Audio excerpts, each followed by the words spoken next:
রামচন্দ্র ঐতিহাসিক কি না এটা বলতে গিয়ে মণিশঙ্কর দা প্রথমে এক্সপ্লেনেশন দিতে গিয়ে তারপরে মানলেন ঐতিহাসিক, সন্দীপাদি বলতে পারলেন না এবং অনির্বাণ দা বলতে পারলেন না। আপনি উত্তর দেননি। না, আমি ইংরেজি বুঝি না। আমি বলেছি হিস্টোরিক্যাল ক্যারেক্টার, যেটা সুপ্রিম কোর্টে লেখা ছিল। আপনার বিশ্বাস শ্রী রামচন্দ্র ঐতিহাসিক, তাই তো? যদি শ্রী রামচন্দ্র দেব ঐতিহাসিক ক্যারেক্টার হয়, এবার আমার প্রশ্ন, প্রশ্নটা শুনে নিন। যদি শ্রী রামচন্দ্র দেব, এবার শুনুন, শ্রী রামচন্দ্র দেব যদি ঐতিহাসিক ক্যারেক্টার হয়, তাহলে শ্রী রামচন্দ্র দেবের মন্দির গিমিক কেন? ওখানে যার জন্ম হয়েছে সেখানে তার মন্দির হবে, এতে প্রশ্ন কেন? কেন কেন সনাতন ধর্মের ঐক্য ভাঙার চেষ্টা করছে? এই প্রশ্ন নিয়ে আসছি, সঙ্গদাকে দিয়ে শুরু করব। বলুন। অযোধ্যায় মন্দির হয়নি। এক সেকেন্ড। প্রথম কথা হচ্ছে, আমি 100% মনে করি আপনার প্রশ্নটি আজকে প্রাসঙ্গিক, এবং আমি মনে করি রামচন্দ্রের ঐতিহাসিক একটা ভিত্তি রয়েছে এবং সেই ভিত্তিকে অস্বীকার করার পেছনে রাজনৈতিক উদ্দেশ্য রয়েছে। সেই ইতিহাস প্রথমে এফিডেভিট দেওয়া ঐতিহাসিক, আমি 1 মিনিট তারপর চেঞ্জ করা। আমি 1 মিনিট বলে নিই, দিলেই ব্যাপারটা স্পষ্ট হবে, খোলসা হবে। মনে রাখতে হবে যে যখন যখন শাসক ক্ষমতায় আসেন তখন কিছু শাসক থাকেন ভারতীয় জনতা পার্টির মতো, যারা অ্যাকচুয়াল ইতিহাসটাকে আনতে চান, আর যারা ভারতের ইতিহাস ভুলিয়ে দিতে চান, তারা 60 বছর দেশের ইতিহাস ভুলভাবে ব্যাখ্যা করেছেন নিজের মতো করে, এবং তার আগে মোগলরা এসেছেন তাদের মতো করে আমাদের ইতিহাস ভোলানোর চেষ্টা করেছেন, তার আগে অন্য রাজারা এসেছেন তারা ভোলানোর চেষ্টা করেছেন। রামচন্দ্রকে যদি ঐতিহাসিক না প্রমাণ করা যায়, রামচন্দ্রের অস্তিত্ব যদি অস্বীকার করা যায়, তাহলে তো অযোধ্যায় মন্দির বানানোর কোনো প্রশ্নই ছিল না। ঠিক আজকে মন্দির বানানোর যে বিষয়, সেটাকে মেনে নিতে হয়েছে, সেটাকে জাস্টিফাই করতে হয়েছে, 500 বছর ধরে লড়াই করতে হয়েছে হিন্দুদের, সেই লড়াই করে প্রমাণ করতে হয়েছে তাদের অস্তিত্ব, এবং তারপর জাস্টিফাইড হয়েছে এখানে যে মন্দির সরিয়ে দিয়ে ওখানে অন্য ধর্মের ধর্মীয় ঢাঁচা তৈরি হয়েছিল, সেখানে আজকে মন্দির প্রতিষ্ঠিত হয়েছে। দেখুন, আমি মনে করি সেখানে সমাজবাদী পার্টি গুলি চালিয়েছে শুধু ওই ঢাঁচা নয়। আজকে আপনি জ্ঞানব্যাপী মন্দিরে চলে যান, আপনি যে কোনো স্থাপত্য, হিন্দু স্থাপত্যের ক্ষেত্রে চলে যান, হিন্দুর ঐতিহ্যকে নষ্ট করার জন্য যা যা করার তাই হয়েছে, এবং আমায় মার্জনা করবেন। আজকে আমি বাধ্য হচ্ছে এই কথাটা সরাসরি অভিযোগ করতে, যে আজকে পশ্চিম বাংলায় একটা পরিস্থিতি তৈরি হয়েছে, আমি যদি হিন্দুর হয়ে কথা বলি তাহলে আমি সাম্প্রদায়িক, আমি হিন্দুর বিরোধিতা করলে তাহলে আমি সেকুলার। আজকে এই পশ্চিম বাংলাতে আপনি কোন হিন্দু ধর্মচারণ করতে যাবেন, আপনাকে সাম্প্রদায়িক বলে দেখে দেওয়া হবে। আর যে বাকিদের কাছে যাব, আমার সময় কম, কিন্তু আমি প্রত্যেকের কাছে যাব। এখানেই আমার প্রশ্ন, আমার আজকের দ্বিতীয় অগ্নিবাণ, তারপর আমি আসছি প্রত্যেকের কাছে। আজকের দ্বিতীয় অগ্নিবাণ অন এয়ার।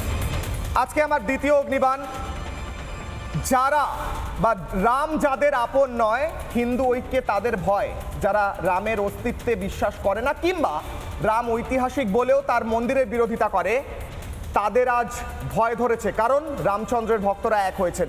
আমি প্রশ্ন করব সন্দীপাদিকে। সন্দীপাদি, গতকাল গতকাল চন্দন দা এসেছিলেন, তার সঙ্গেও ডিবেট হচ্ছিল। আপনার দলের মুখপাত্র, হ্যাঁ বলুন, চন্দন ঘোষ চৌধুরী। একদম, হ্যাঁ বলুন।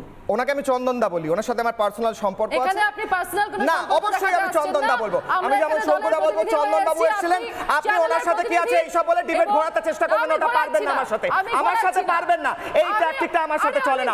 সন্দীপা ম্যাডাম, আমার প্রশ্ন, আপনার দলের মুখপাত্র গতকাল এসে শ্রী রামচন্দ্রকে ধর্মের নামে এখানে সংগঠিত করতে চাইছেন, আপনার দলের মুখপাত্র এসে বলে গেছে শ্রী রামচন্দ্র কাল্পনিক, আপনার দলের মুখপাত্র বলে গেছে, আপনি এফিডেভিট দিয়ে গেছেন সুপ্রিম কোর্টে রাম কাল্পনিক, আজ আপনি কোণঠাসা হয়ে বলছেন রাম ঐতিহাসিক, এতে আবার জয় হয়েছে, হিন্দুদের জয় হয়েছে, হিন্দু বিরোধীদের পরাজয় হয়েছে। এবার আপনার রিঅ্যাকশন বলুন। ঠিক আছে, খুব ভালো। আমি জানতে চাইছি যে মানে কারা এই সার্টিফিকেটটা বিলি করছে যে হিন্দু বিরোধী কে, এবং তার ক্রাইটেরিয়া কি কি? আমাকে যারা হিন্দু বিশ্বাসের বিরোধী, আচ্ছা হিন্দু বিশ্বাস, হিন্দু বিশ্বাস, যারা হিন্দু মন্দিরের বিরোধী, আচ্ছা যারা কুম্ভের বিরোধী, এক্স্যাক্টলি হিন্দু মন্দিরের বিরোধী বলছেন, একদম। আচ্ছা, আমি আপনার সাথে একদম একমত, একদম একমত। 2025 ফেব্রুয়ারির 21 তারিখ আমি বলছি আপনাকে, চেন্নাই তিরুপতি ন্যাশনাল হাইওয়ে, সেখানে হাইওয়ে বানাবার জন্য 25 খানার মধ্যে 17 খানা মন্দির ধ্বংস করা হয়েছে, এবং সেটা চোলা সাম্রাজ্য যখন চলছিল তখন সেই মন্দিরগুলো বানানো হয়েছিল, নবগ্রহ ইত্যাদি ইত্যাদির মন্দির। 2025 সালে ন্যাশনাল হাইওয়ে কোন ডিপার্টমেন্টের দায়িত্ব কোন সরকার চালাচ্ছে? যখন অযোধ্যার রাম মন্দিরের জন্য রাস্তা ওয়াইড করা হচ্ছিল, বড় করা হচ্ছিল, তখন কতগুলো মন্দির ভাঙা হয়েছিল। আপনি মন্দির জানেন? মন্দির মানে জানেন? সন্দীপা ম্যাডাম, আপনি মন্দির মানে জানেন? মন্দির মানে জানেন? মন্দিরের ডেফিনিশন জানেন? আপনি মন্দির মানেই জানেন না? আপনি মন্দির মানেই জানেন না? মন্দিরের ডেফিনিশন কি? ঠিক আছে, আমি যখন জানি না, আমি যাব পরে চলে যাব। হ্যাঁ, এবার ব্যাপারটা হচ্ছে 30 সেকেন্ড দিলাম সন্দীপা ম্যাডামকে উত্তর দাও। সন্দীপা ম্যাডাম, সন্দীপা দি বলতে লাভ হয় বলে সন্দীপা ম্যাডাম বলছি। সন্দীপা ম্যাডাম, আপনাকে আমি 30 সেকেন্ড সময় দিলাম, আপনি আপনার উত্তর দিন। Thank you. আপনি বললেন মন্দির মানে আমি জানি না, আমি মেনে নিলাম জানি না, কিন্তু আমি যেটা জানি সেটা হচ্ছে আমার আস্থা, আমার ভগবান, আমি কোন ধর্মে বিশ্বাসী সেটা প্র্যাকটিস করার জন্য, এক্সারসাইজ করার জন্য, আমার ভগবানকে ডাকার জন্য, আমার ওই ভগবান, আমার আস্থার, আমার মধ্যে কোনো দালালদের প্রয়োজন নেই, এটা আমি জানি খুব ভালো করে।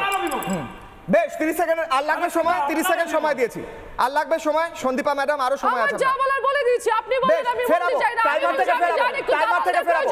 আমার ধর্ম, আমার আস্থা, আমার ধর্ম, আমার আস্থা। এবং সন্দীপা ম্যাডামের দলের নেতা যখন পার্লামেন্টে দাঁড়িয়ে বলেন যারা নিজেদের হিন্দু বলে তারাই হিংসা করে, শোনাবো রাহুল গান্ধী পার্লামেন্টে দাঁড়িয়ে কি বলেছেন শুনুন। বিজেপি শুনুন, এক্সপোজ হবে আজকে, মুখোশ খুলবে, এক্সপোজ। রাহুল শোনাবো, পার্লামেন্টে দাঁড়িয়ে বলেছেন যারা হিন্দু হিন্দু হিন্দু বলে তারা কি করে, কি করে দেখুন। और जो लोग अपने आप को हिंदू कहते हैं वो 24 घंटा हिंसा हिंसा हिंसा, नफरत नफरत नफरत, असत्य सत्य असत्य। 10 সেকেন্ড কোনো কিছু বলতে চান সন্দীপা ম্যাডাম, তারপরে মণিশঙ্কর দা। না না, ব্যাপারটা হচ্ছে দেখালে পুরোটা দেখানো, অর্ধসত্য দেখানো মহাপাপ, এটাও কিন্তু আমরা যাদেরকে ভগবান মনে করি আমরা। 10 সেকেন্ড দিয়েছেন, 10 সেকেন্ড দিয়েছেন। যারা হিন্দুদের ঠেকা নিয়ে বসে আছে বিজেপি, তারা হিন্দু হিন্দু করে এই দেশের মধ্যে হিন্দুদের মনে ভীতি ঢোকাবার চেষ্টা করছে এবং সাম্প্রদায়িক অশুভ শক্তি ক্রিয়েট করার চেষ্টা করছে এবং বিভিন্ন কমিউনিটির মধ্যে দেশের রিসোর্সের উপর প্রধান অধিকার সংখ্যালঘুদের আছে। কেন কেন হিন্দুরা কি করতে এসেছে দেশে?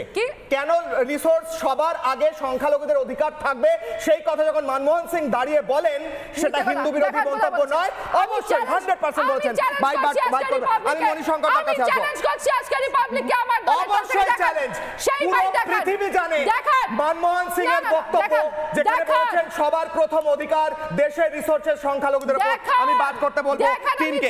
এবার আসছি, বেশ অবশ্যই দেখাবো, আমি যাব, আমি অবশ্যই দেখাবো, আমি যাব মণিশঙ্কর দার কাছে। মণিশঙ্কর, নানা ধরনের কন্টেন্ট দেখার জন্য লাইক করুন, শেয়ার করুন আমাদের ফেসবুক পেজ, সাবস্ক্রাইব করুন আমাদের ইউটিউব চ্যানেল। পাশাপাশি অন্যান্য ব্রেকিং নিউজের জন্য অবশ্যই চোখ রাখুন রিপাবলিক বাংলায়।